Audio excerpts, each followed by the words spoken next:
Amén. Denle una ofrenda de palmas al Señor una vez más. Nos da mucho gusto que estemos aquí el día de hoy. Gracias por estar aquí con nosotros, los que están conectados, que Dios los bendiga. ¿Qué le parece si nos preparamos y hacemos nuestra declaración de fe? ¿Por qué no hacemos nuestra declaración de fe? Le aparece en la pantalla y diga conmigo: soy un hijo de Dios, lo tengo a Él por Padre, si lo tengo a Él no me falta nada, su Espíritu es mi guía, su palabra mi sustento, y en ella encuentro que mis mejores días están delante de mí. ¿Cuántos lo creen? Amén. Si el Espíritu Santo es su guía, Él lo va a dirigir. Si la palabra de Dios es su alimento, usted no va a padecer de hambre, porque siempre el Señor va a tener una palabra para usted. El día de hoy quiero hablarle del tema el Dios que me ve. El Dios que me ve. Y la razón por la que quiero hablarle de esto, de el Dios que me ve. El día lunes, como sabe, estamos en tiempo de consagración de primicias y la iglesia está en un proceso de ayuno y oración. Y hay un grupo de personas que están constantemente orando y ayunando frecuentemente en esta temporada, porque creemos que esto tiene que ver con poner el fundamento de nuestro año en relación a nuestro tiempo, a nuestra vida, a nuestro cuerpo, poder consagrarnos en ayuno delante del Señor para que Él pueda ser quien nos fortalezca y pueda usar nuestras vidas en este año, como también estamos entregando nuestras primicias al Señor en este año, en este mes.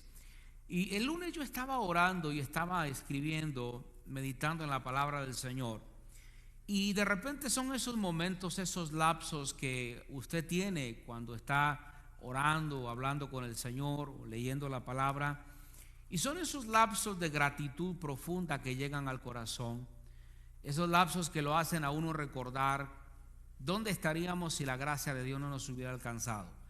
Ese momento en el que uno es consciente de todo el beneficio y el favor que hemos recibido de parte de Dios. Y yo estaba recordando que en el 2005, 2006, una temporada donde el Señor estuvo hablando a mi corazón de una manera ferviente en mi último proceso como pastor asociado de una iglesia Foursquare en Los Ángeles. Y cuando estábamos en el día viernes, recuerdo, de oración, el Señor ese día empezó a responder muchas preguntas que yo tenía en mi corazón. Y esta palabra le va a servir a alguien que tenga preguntas en el corazón, que tenga preguntas a las que no les encuentra una respuesta en este momento. Y justamente entre ese periodo 2005-2006, justamente para terminar mi tiempo como pastor asociado en esta iglesia, el Señor empezó a hablar ese día viernes, específicamente eran como las 2 de la tarde, recuerdo bien, que el Señor empezó a explicarme muchas cosas que yo me había estado preguntando del 95 a 1998. De 1995 a 1998 yo crucé por un proceso, voy a decir tal vez como depresivo en esa etapa de adolescencia. Yo era un joven muy retraído, muy apartado, casi no me gustaba platicar, no me gustaba hablar, era muy apartado por naturaleza, pero había mucha inseguridad en mi corazón y eran muchos factores los que me habían llevado a convertirme en aquel muchacho aislado que sí le gustaba estudiar, que sí le gustaba respetar a los que estaban alrededor, pero inseguro en sí. Y una de las cosas que a mí me afectaron mucho fue el haber crecido sin esa familia que puedas abrazar en la noche cuando está lloviendo y cuando está tronando, sin saber que puedes correr al cuarto donde va a estar tu papá que te puede abrazar si hay un trueno. Y eso empezó a crear en mí mella, empezó a crear en mí, se le llaman zanjas emocionales, que empezaron a marcar mi corazón, empezaron a crear en mí inseguridad.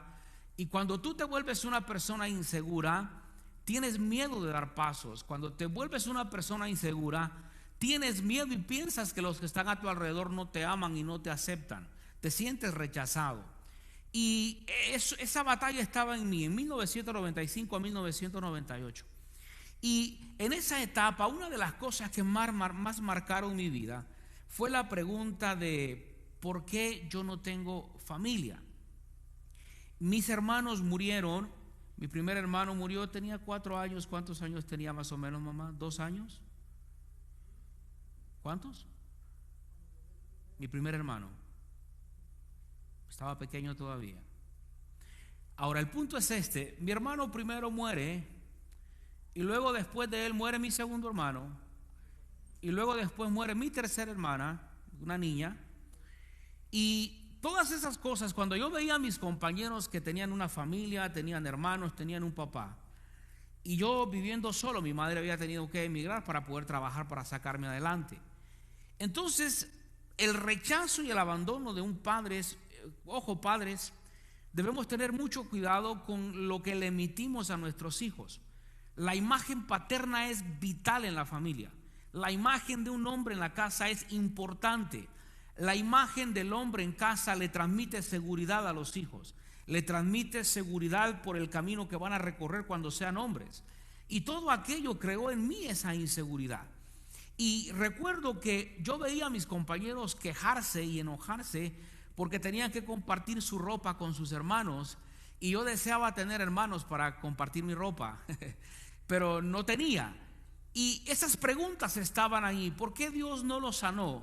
¿Por qué Dios no les dio la vida a mis hermanos? ¿Por qué me dejó como huérfano? ¿Por qué estoy aquí? Pero Dios, en su perfecta voluntad, me hizo entender con el paso del tiempo que quitó todo lo que estaba a mi alrededor, incluyendo padres que mi mamá tuvo que salir para trabajar y velar por mí, y mi papá haciendo su vida por su lado. El Señor, en ese año 2005, 2006, mientras yo estoy orando, Él me habla y me dice: yo te quité todas esas personas de tu alrededor porque te quería dejar un callejón donde la única salida que ibas a tener soy yo, porque estoy formando tu carácter para que puedas dirigir un pueblo. Porque un líder que no ha sufrido no sabe dirigir. Un líder que jamás ha pasado por el dolor nunca va a entender tu dolor. Y Dios muchas veces nos procesa por amor a otros. Jesucristo mismo dijo: por amor a ellos yo me santifico. El Señor decía: por amor a ellos yo me santifico. Por amor a todos nosotros, Él vino y se entregó en la cruz del Calvario. Hay momentos donde Dios va a hacer cosas con el único fin de poder bendecir a otros. Tal vez el dolor que hoy estás viviendo va a bendecir a otros el día de mañana. Tal vez la dificultad matrimonial que tuviste en algún momento va a bendecir a otros. Pero un día yo recuerdo que el Señor me llevó a esta palabra allá por 1998 y la subrayé. Lucas 12:7 dice: pues aún los cabellos de vuestra cabeza están todos contados. Diga conmigo: los cabellos de mi cabeza están contados.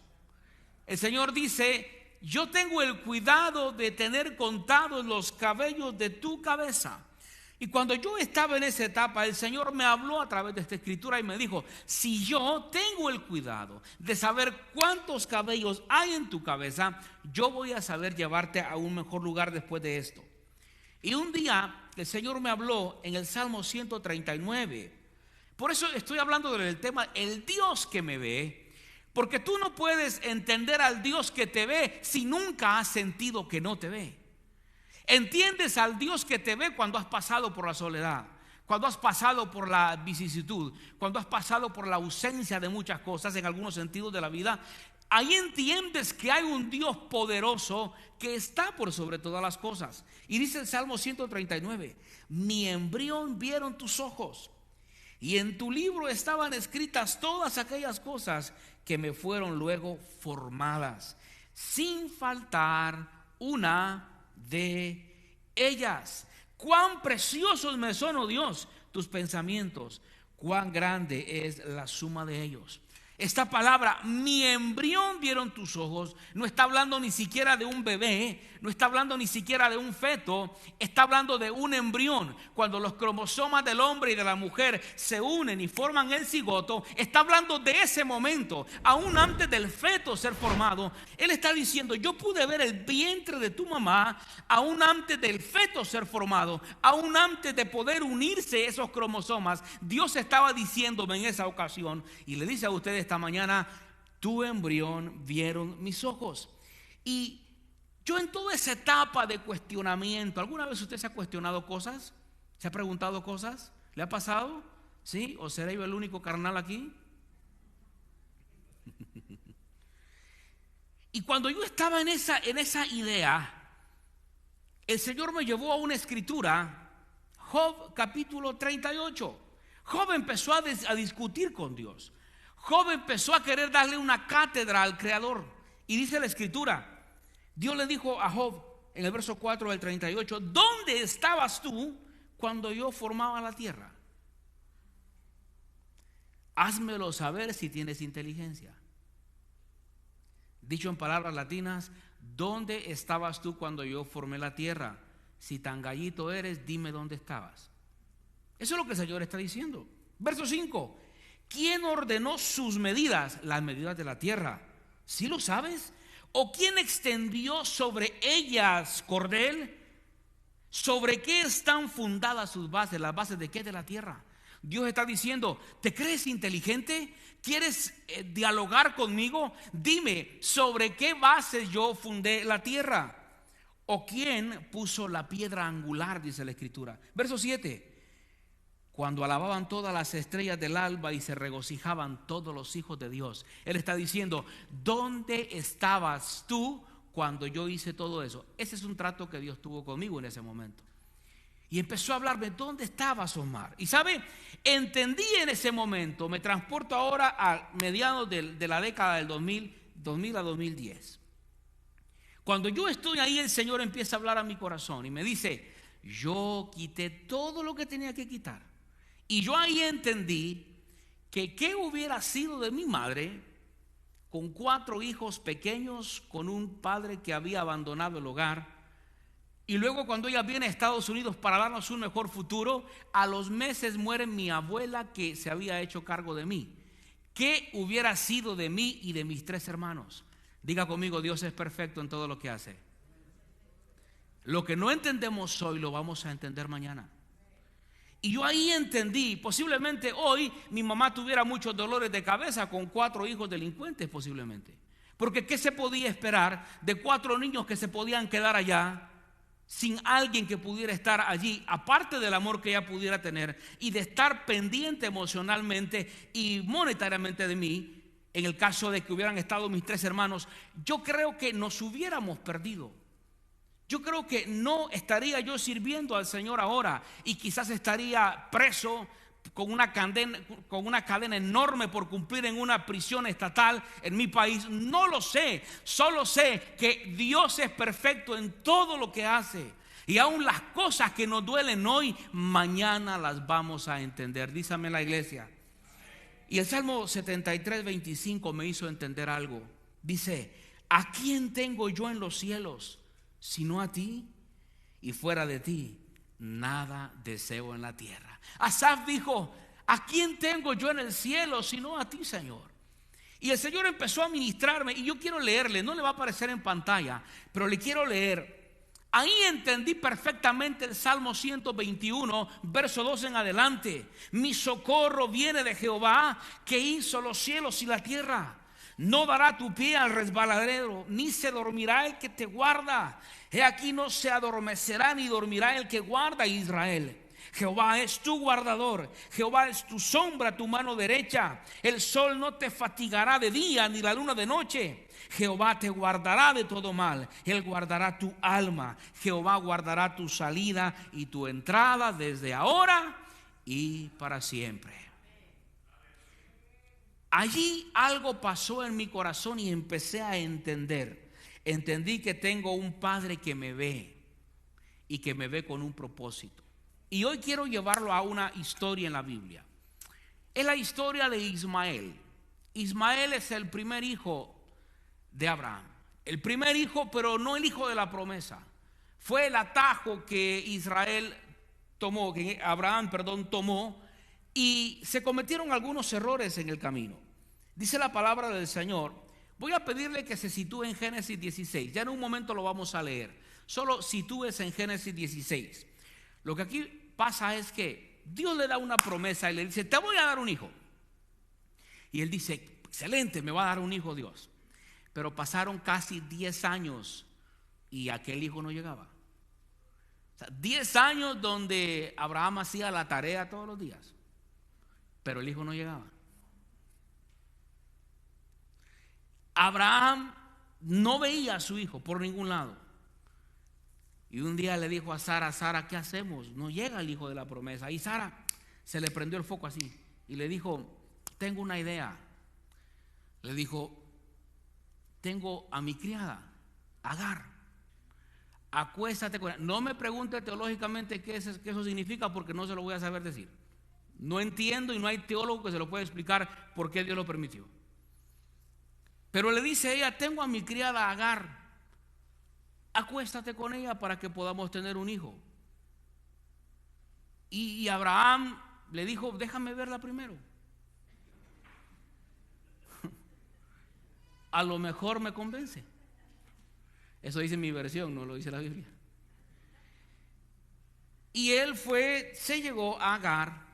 El problema está, fíjense, Agar quedó embarazada. Y aquí empezaron los problemas, porque ahora la criada, que era una esclava en sí, era una esclava, no era una criada, una esclava. La criada ahora cuando le decía a Sara: Agar, ¿podrías ir a Walmart a traer unos rábanos? Vaya usted, le decía: yo no voy. Cuando Sara le decía a Agar: ¿podrías ir a Hy-Vee a traer un cafecito? Ella le decía: vaya usted, yo no voy. Es decir, Agar se olvidó que era esclava y empezó a creérsela porque estaba embarazada. Y llegó el momento donde Sara empezó a hacerle la vida de cuadritos. Esto yo no sé, pero los de Televisa han de haber leído esa historia para todas las novelas que hacen. El asunto está que cuando ve aquel conflicto empezó a maltratarla y Agar huyó. Agar dijo: me voy, y se fue, pero llevaba ese hijo en su vientre. Pero cuando ella va huyendo pasó algo, y es que ella está a punto prácticamente de pasarle algo. Mire, Génesis 16:7. Y halló el ángel de Jehová junto a una fuente de agua en el desierto, junto a las fuentes que están en el camino de Shur. Y le dijo: Agar, sierva de Sarai, ¿de dónde vienes tú y a dónde vas? Y ella respondió: huyo de delante de Sarai, mi señora. Note usted que ella no dice huyo de Abraham. Ella dice: huyo de ¿quién? Eran amigas y rivales. Le dice: huyo de mi señora Sarai. Y mire lo que le dice. Le dijo el ángel de Jehová: vuélvete a tu señora y ponte sumisa bajo su mano. Y le dijo también el ángel de Jehová: multiplicaré tanto tu descendencia que no podrá ser contada a causa de la multitud. Además, le dijo el ángel de Jehová: he aquí que has concebido y darás a luz un hijo, y llamarás su nombre como Ismael, porque Jehová ha oído tu aflicción, y él será hombre fiero, y su mano será contra todos, y la mano de todos contra él, y delante de todos sus hermanos habitará. Entonces llamó el nombre de Jehová que con ella hablaba: tú eres Dios que me ve. Oiga esto: tú eres Dios que ve, porque dijo: ¿no he visto también aquí al que me ve? Por lo cual llamó el pozo del viviente que me ve. Diga conmigo: el Dios que me ve. El Dios que ve tu aflicción. Ahora, note usted que la aflicción que Agar estaba viviendo era una aflicción que ella no se la había buscado. ¿Me sigue? Ella no buscó que la usaran como un instrumento. Ella no buscó esto. Ella no pidió lo que hoy está viviendo. Ahora le toca estar viviendo algo en lo que otros la metieron. Hay cosas en la vida donde otros te van a meter, donde otros te van a empujar, posiciones de riesgo y de aprieto donde tú no pediste estar, otros te metieron. Pero aunque otros te hayan metido ahí, quiero que sepas que Dios va a ver siempre tu aflicción. Agar estaba sufriendo, pero Dios vio su aflicción. Y cuando él la encuentra, le dice: ¿a dónde vas? Leímos el diálogo. Y ella dice: en verdad hoy he visto al Dios que me ve. De hecho, así se llama el pozo hasta el día de hoy, el pozo del Dios viviente que me ve. La historia que trato de compartirle hoy tiene que ver con esas cuestiones donde pensamos que Dios se ha olvidado de nosotros. Esas cuestiones donde pensamos que Dios no tiene interés en nosotros. Esas cuestiones donde pensamos que Dios no está interesado en lo que nos está pasando. Incluso el enemigo usa esos momentos para hablar al corazón y para decirnos: no, hombre, Dios no te va a sacar de esta. Pero ella estaba ahí a punto de morir, pero el Señor se le apareció y ella dijo: he visto al Dios que me ve. Pero a partir de ahí algo pasó. Ella regresa a la casa. Ella en ese momento estaba confundida, estaba sufriendo. Pero cuando Dios le sale al encuentro, yo quiero que ustedes me ayuden a ver algo en esta historia. ¿Acaso Dios le da algo a ella? ¿Le da agua? ¿Le da pan? ¿Le da un carruaje? ¿Le manda ángeles para que la lleven de regreso? No. ¿Sabe qué fue lo que Dios le dio? Diga conmigo: una promesa. Y póngame atención en esto. Hay momentos donde tú crees que necesitas cosas, pero no necesitas cosas. Lo que necesitas es una palabra de Dios para poder bendecir tu futuro. Muchas veces nosotros pensamos que son cosas las que Dios nos tiene que dar, pero muchas veces Dios no nos da una cosa, nos da una palabra, un rema del cual nos tenemos que agarrar, porque la palabra rema es como la tabla de aquel que encuentra una tabla en el mar cuando su barco acaba de naufragar. La palabra, la promesa de Dios es como esa tabla de la que te puedes agarrar en alta mar, y cuando sientes que te vas a hundir, las promesas que has recibido de Dios te van a sostener. Cuando sientas que la fuerza te está faltando en este año, acuérdate que hay palabras dadas de Dios para ti, de las cuales te tienes que agarrar y decir: yo tengo a un Dios que me ve.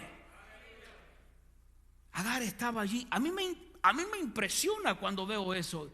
Yo digo: Señor, tú no le dijiste: tarararán, y te hago otra casa. No de repente apareció otro señor, o te voy a mudar para otro hogar, o te voy a mudar para otro estado. Dios no hizo eso. La mandó al mismo lugar de donde venía, donde estaba sufriendo. ¿Por qué? Porque aún en medio de su sufrimiento, Dios estaba procesándola. Dios quería demostrarle. Ella quería salir huyendo de ese lugar, no quería estar más allí, pero Dios le dice: regresa, sé sumisa. No, ¿por qué? Porque tu hijo va a ser bendecido. Sí, viene un hijo de la promesa para ellos, pero hay promesa también para tu hijo. Tu hijo será grande, será un hombre fiero y diestro. Si ella no hubiera regresado y se hubiera ido para otro lado, su hijo no hubiera sido bendecido de la manera que fue. ¿Por qué? Ojo, porque lo que activa las promesas es nuestra obediencia. Usted puede tener todas las profecías y toda la palabra, pero si usted no obedece, usted no detona esa promesa. El detonante de toda promesa es nuestra obediencia. Diga conmigo: yo voy a obedecer al Señor en todo momento. Mire, si usted aprende a obedecer a Dios, ese va a ser el detonante para sus promesas. Pero pasa algo. Hablemos de Agar e Ismael. Otra vez pasa algo. Lea en su casa hoy en la tarde el capítulo 21.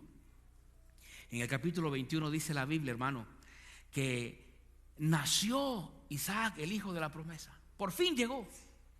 Ya para ese punto Ismael ya era un jovencito, un niño.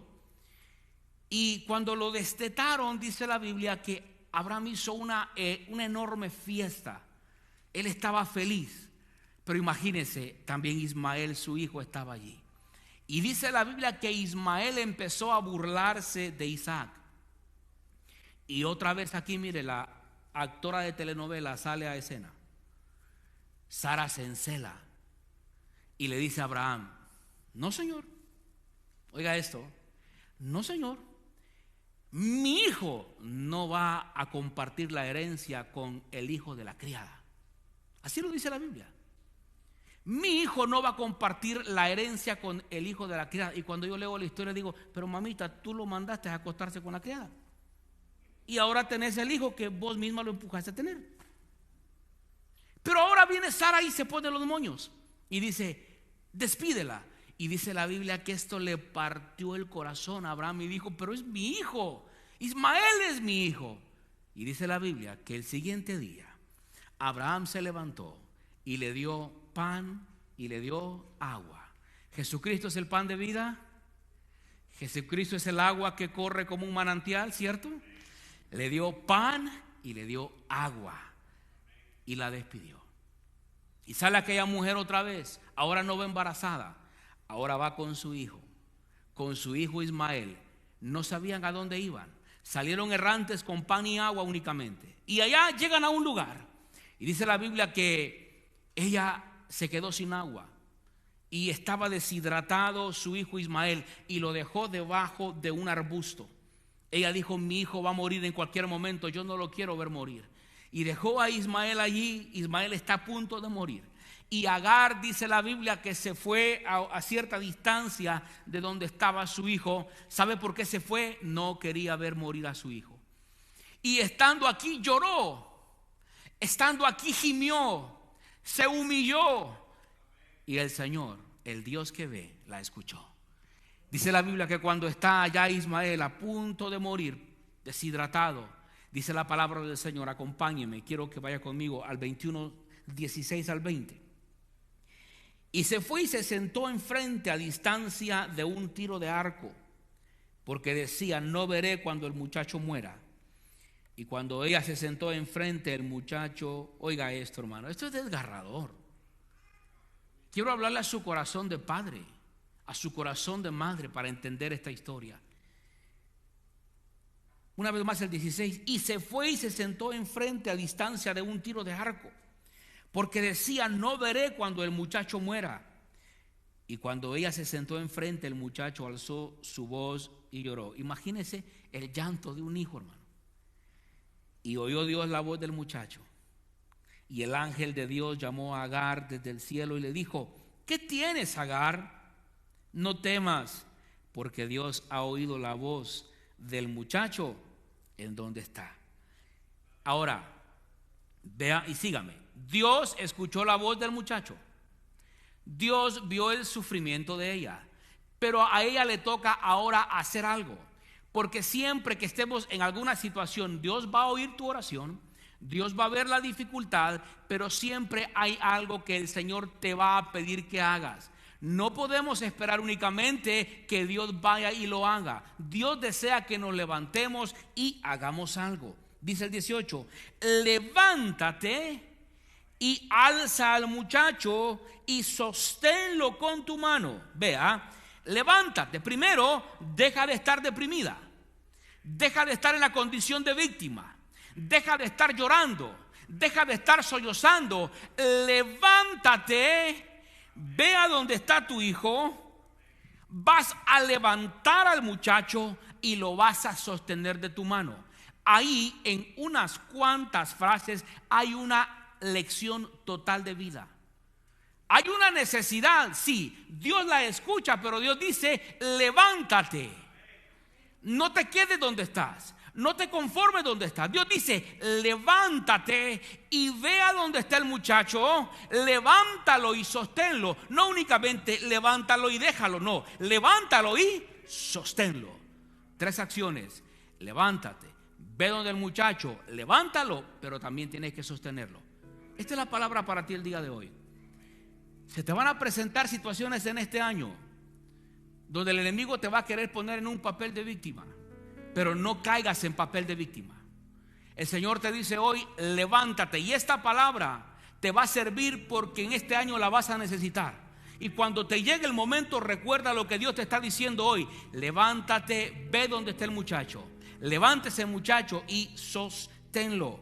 Y dice el 18, levántate, alza al muchacho y sosténlo con tu mano, porque yo haré de él una gran nación.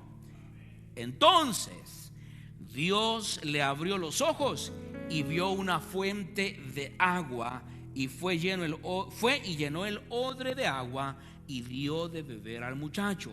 Y Dios estaba con el muchacho y creció y habitó en el desierto y fue tirador de arco. Diga conmigo: Dios me ve para que yo vea. Póngame atención porque eso es clave. Dios la vio, Dios la escuchó, pero no para que se quedara en la misma condición. Dios la vio para que ella pudiera ver. Cuando Dios te dio a Cristo, Él te vio. Cuando Él desciende para ayudarte en tus problemas, Él te está viendo, pero te está viendo para que tú también veas. Dios no desea que nosotros seamos gente con ceguera espiritual. Dios desea en este año abrir nuestros ojos espirituales. Hay bendiciones esperando por el pueblo de Dios. Hay peleas no solamente que pelear, sino victorias que obtener. Pero hay personas que no están viendo lo que Dios quiere que vean. Y el Señor te dice hoy: abre tus ojos para que puedas ver como Agar vio. Agar tenía la fuente de agua, pero no la había visto. ¿Por qué? Porque estaba enfocado en su dolor. Cuando te enfocas en tu dolor, cuando te enfocas en tu yo, te encierras en ti mismo, no vas a tener las fuerzas para poder ir a donde está el problema, la situación de dificultad, ir y levantarla, ir y creer por el milagro. Pero cuando tú quitas tu mirada de ti y la pones en el Dios que te ve, Él te va a ayudar a levantar todo lo que Él tenga que levantar en tu vida en este año. Hay cosas que Dios quiere levantar. El Señor me decía el otro día: hay altares que yo deseo levantar en el corazón de muchos, pero están encerrados en ellos mismos. Este es un año para que ya no estés encerrado en ti. Bota esas paredes en el nombre de Jesús, porque Dios ha dicho y ha declarado promesas para ti en el nombre de Jesús. ¿Cuántos de ustedes las van a conquistar en este año? ¿Cuántos las van a conquistar en este año? Entonces vamos a levantarnos. Vamos a ponernos de pie y le vamos a decir al Señor: yo te voy a creer. Ponte de pie, por favor, en este día.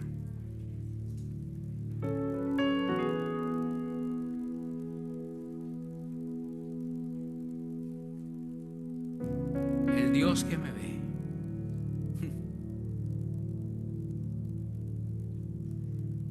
Hay personas aquí que le han dicho al Señor: Señor, no hay un avance en mi vida. Hay personas que han caído en el círculo del hámster. Ven el ratoncito, el hámster que está corriendo en ese círculo, y de ahí no pasa. Dios te dice en este día: bota ese círculo donde estás corriendo. Dios no te llamó para que estés corriendo en un círculo de hámster. Él te llamó. Tienes vía y una autopista libre delante de ti. ¿Cómo lo vas a lograr? Con el Dios que te ve, el Dios que no se ha olvidado.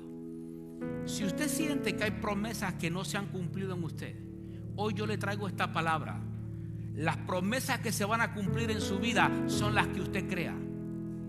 Póngame atención. Las promesas que usted no crea ni sueñe, porque no van a llegar. Pero todas las promesas que usted se apropie y se agarre de ellas, usted las va a ver en su vida. Porque una de las cosas que a Dios agrada es fe. La Biblia dice que sin fe es imposible agradar a Dios. Crea. Mire, ella tuvo que creer la primera vez que la regresaron. Pregunto: ¿a quién de ustedes le hubiera gustado regresar a la condición donde Agar estaba en el primer llamado que le hicieron? A ninguno, hermano. Sara la estaba tratando mal, y Dios le dice: ve y sé sumisa con Sarai. Dios quería trabajar en Agar, porque si ella no regresaba, no iba a tener el carácter formado para educar sola a aquel hijo en el desierto. Aquel hijo creció y se volvió diestro y fiero. Y hay todas las naciones que están ahí en el Medio Oriente, descendientes de Ismael, hermanos del pueblo de Dios, hermanos de Isaac.